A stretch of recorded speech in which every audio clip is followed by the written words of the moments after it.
خالد كعبي عدم جاهزية. أعتقد عدد غالبيتهم أساسيين في فريق نادي الهلال، ولكن أيضا يوجد من يعوض هؤلاء ويؤدي بشكل مميز، وأعتقد الهلال قادر على أن يعود بنتيجة إيجابية من خلال هذه المباراة. كل التوفيق للهلال أمام بختكور الأوزبكي بملعب بختكور. شكرا لزميل أحمد خليل، شكرا لكباتنا في الاستوديو، شكرا لكل الزملاء الموجودين خلف الكواليس. بسم الله الرحمن الرحيم. سيداتي آنساتي سادتي أحبائي في كل مكان، طابت 3 إلى 4 أيام، وهي العبارة التي كان يرددها دونيس قبل مباراة اليوم في حديثه في المؤتمر الصحفي. بداية المباراة الهلال يلعب هذا المساء بتشكيلة فيها خبيرة بينية، الدفاع خلصها، بعد ذلك عادت لياسر الشهراني. يحاول الهلال مزيدا من الضغط على بختكور، شوية ضغط يجعل فريق الأوزبكي يرتبك. الآن كواك مرة أخرى، كرة عرضية تحضير بالراس، ولكنها مرت أمام إدواردو. ذكية كرة ياسر، لمست راس ياسر، عدت أمام إدواردو، بشوفها مرة أخرى، وبعد ذلك مرت بسلام بالنسبة للفريق الأوزبكي، عدت أمام في 2007 في مباراة الفريقين في 2007. لمسة إلى الأمام، سالم الدوسري عنده مساحة، تحرك من جانب ياسر، تمريرة ذكية لإدواردو، حلوة من إدواردو لكنها عدت، ذكية من إدواردو في الزاوية البعيدة. مدافعي بختكور، تمريرة جاءت بالخطأ، طويل الكرة إلى الأمام، محاولة مرتدة سريعة، سعود في التغطية، خطيرة لمصلحة بختكور، وسعود خطيرة مرتدة، شرحيلي يا أسد، الله يا شرحيلي، يا سلام يا خالد، هدف لبختكور، رفض خالد شرحيلي. 1-0 لبختكور الأوزبكي، رفضه خالد شرحيلي، حالة انفرادية، مدافع واحد كان سعود كريري اللي تعثر، إيغور سيرجيف إلى الشلهوب، تمريرة لكن الفريق الأوزبكي تدخل وعودة بعد ذلك، تمريرة إلى الأمام مرتدة سريعة، انفراد آخر شرحيلي، الله يا سعود، شرحيلي وسعود كريري، المهم انها ضاعت، عدى بالحارس المرمى سيرجيف، وبعد ذلك سعود كريري. الهلال يدافع ب5 لاعبين ولا نشاهد أحدا منهم. نعم، أكثر من مرة يضرب الدفاع الهلالي بحالة انفرادية، بدأ وكانها تسلل، يا حكم لا أعلم، اللقطة الأخيرة بدأ وكانها تسلل على سيرجيف، لكن شكرا سعودكات نشاهدها في وسط الهلال عندما يتحول فريق الأوزبكي إلى الهجوم. كرة تعود من جانب شلهوب، ثواني الأخيرة على نهاية الشوط الأول، صافرة تنطلق في هذه الأثناء، كريستوفر بيث ينهي شوط المباراة الأول بهذه الوضعية، تعادل بدون أهداف في ملعب بختكور مع اللاعبين من أجل استعادة المستوى في مباراة اليوم والخروج بأفضل نتيجة ممكنة. الشوط الثاني عالم، الآن كرة للهلال من جانب سالم الدوسري، شلهوب، سالم تركها، محمد كرة عرضية هلالية لكنها مرت خطيرة على مرتين.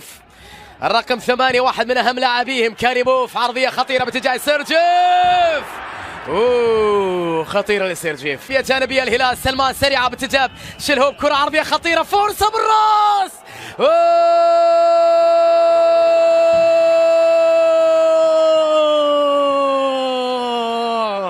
هدف هلالي أول يا زعيم، هدف للزعيم، مهم حتى وهو يمشي على الملعب، ولم يركض وهو يمشي على الملعب، هذه النوعية مهمة في الملاعب. ياسر القحطاني تمركز رائع، كرة عرضية جميلة، وهدف هلالي أول في أصعب الظروف وفي يوم لا يقدم فيه الأداء المنتظر بالنسبة للزعيم. ياسر يضع الكرة في شباك فريق بختكور، بالعافية وصلت، لكن أيضا تمركز جميل من جانب ياسر، خلص الكرة بعد ذلك إدواردو. الهدف على ما يبدو باسم ياسر القحطاني، طبعا المعلم وراء كل كرة خطيرة، المعلم وراء كل الكرات الخطيرة للزعيم، دائما اللمسة الساحرة للشلهوب، رقم توازن في وسط الهلال. البريك يحاول في الجهة اليمنى، البريك يبحث عن حل تحرك من جانب سالم، يحافظ على كرته، لمسة ممتازة، سالم الدوسري على جهة اليمين، كرة عرضية خطيرة، تمر جميلة من إدواردو، الله يا كارلوس إدواردو، جميلة كرة محمد البريك سالم، وبعد ذلك عرضية سالم الدوسري، شوفها من ادواردو في منتهى الروعة، لكن عارضة بختكور عارضة ولا غيرها منعت ايد كارلوس ادواردو. يشم رائحة الاهداف، يعرف وين يتحرك، يعرف وين يتمركز. شرحيلي مع سلمان الفرج الى ياسر، الونتو ممتازه سلمان الفرج، تحرك من جانب ادواردو، الونتو جميله لسلمان، سلمان يحاول بالكره وادواردو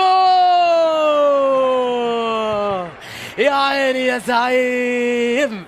جميلة من جانب الهلال في اللقطة الأخيرة، مثلثات تمريرات، سحر كروي لم يكتمل. يا ادواردو كرة كانت متاحة لسلمان، أنت الآن كان عندك الفرصة لتضرب، سلمان خدع المدافعين، عادها بشكل رائع لادواردو. شهراني بهدوء وبسهولة يعيدها بعد ذلك إلى خالد شرحيلي. خالد خاطئة من شرحيلي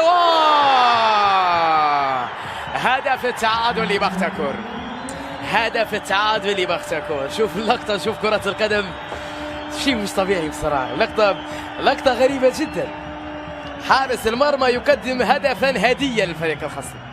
خالد شرحيلي بدون ضغط، بدون أن يكون عليها أي ضغط، لعب الكرة بشكل غريب لإيغور سيرجيف.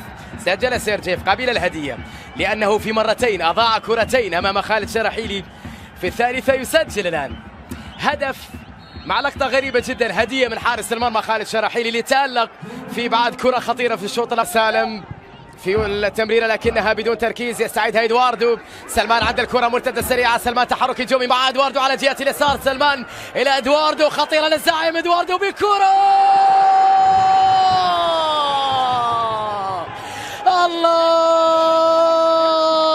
الله ما روع الزعيم، هدف هلالي ثاني. جميلة من سلمان الفرج، جميل تحرك ادواردو، تمريرة ادواردو في الاخير يوسف دخل من اجل الفوز مهم. شوفها مرة اخرى، الله على الجماعية في الاداء، هدف هلالي رائع. ادواردو الكرة العرضية، يوسف السالم لدغة، لمسة جميلة، والهلال اعتاد ان يكون دائما في القمة، واعتاد على تحقيق الانتصارات حتى في اصعب الظروف. الزعيم لا يحب التعادلات، لا يحب التعثرات، اعتاد أن يكون دائما في القمة. الفريق الأوزبكي الكرة تعود بعد ذلك لمصلحة بختكور في مكان خطير، محاولة تمريرة تعود من خارج المنطقة، فرصة لبختكور، تعادل الفريق الأوزبكي. نعم، تسديدة من خارج المنطقة وهدف التعادل لفريق بختكور. هدف التعادل جاء في توقيت صعب من جانب الفريق الأوزبكي. هدف التعادل في توقيت صعب من المباراة بصراحة، الكل كان ينتظر هذه النتيجة. كاشيموف سدد مخارج المنطقة في ظل زحمة مدافعي الهلال. خالد شرحيلي لم هلال، كارلوس ادواردو يلعب كرة بعيدة بجانب كارلوس ادواردو. الكرات القريبة صعبة بعض الشيء على كارلوس، لا أعلم، أراه أفضل عندما يكون من أو يسدد من مسافات أبعد. شوفها كرة كانت خطيرة جدا، خطيرة للهلال، ربما مثل هذه الكرات كانت تحتاج إلى. يبدو أن التعادل للمرة الثالثة على التوالي في لقاءات الأندية السعودية الأوزبكية. الهلال كان على أعتاب الفوز والعودة من طاشقات بالنقاط الثلاث، لكنه يعود من هنا بنقطة، وهي نتيجة ليست سيئة في ظل الكثير من الغيابات.